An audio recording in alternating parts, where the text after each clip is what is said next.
தென்றலே மெல்ல பேசு சீரியல்ல நாளைய எபிசோட்ல என்ன நடக்குது அப்படிங்கிறத பார்க்கலாம். இப்ப கலாவுக்கு நமக்கு ஃபோன் கால் பண்ணி பிளாக்மெயில் பண்றது இளமதி தான் அப்படின்னு தெரிஞ்சு போச்சு ரிஷி மூலியமா.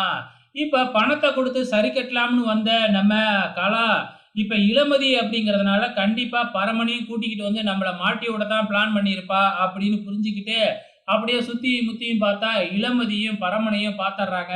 அதுக்கப்புறம் என்ன, அவங்க பார்க்கறதுக்குள்ள வந்த வழியே அப்படியே திரும்பி போயிடுறாங்க. ஸோ இங்க இளமதி கலாவ பரமன்கிட்ட போட்டு விட்டுறலாம் அப்படின்னு வெயிட் பண்ணிக்கிட்டு இருந்தவங்களுக்கு ஏமாற்றம் தான். அதுக்கப்புறம் வராததுனால பரமன் வந்து எங்க யாரையும் காணோம் அப்படின்னு கேட்டா, தெரியல அப்படின்னு இளமதி சொல்றாங்க. சரி இப்பயாச்சும் சொல்லு யாரு அது அப்படின்னு பரமன் கேட்கிறாப்புல. அதுக்கப்புறம் வேற வழியே இல்லாம இளமதியும் வந்து பார்த்தீங்கன்னா, கலா தான் அப்படின்னு சொல்லிடுறாங்க.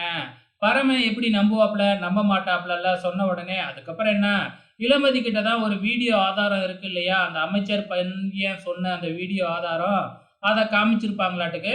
ஸோ, இப்ப பரமன் நேரா போய் கலா அம்மாகிட்ட, "நீங்க தான் அசோக்க கொன்னீங்களா?" அப்படின்னு கேட்கிறாப்ல. கண்டிப்பா கலா வந்து பார்த்தீங்கன்னா, ஏதாச்சும் ஒரு பொய் சொல்லியிருக்கும். இல்லன்னா ஏதாச்சும் ஒரு ஏற்பாடு பண்ணியிருக்கும்னு நெனைக்கிறேன். பொறுத்திருந்து பார்க்கலாம்.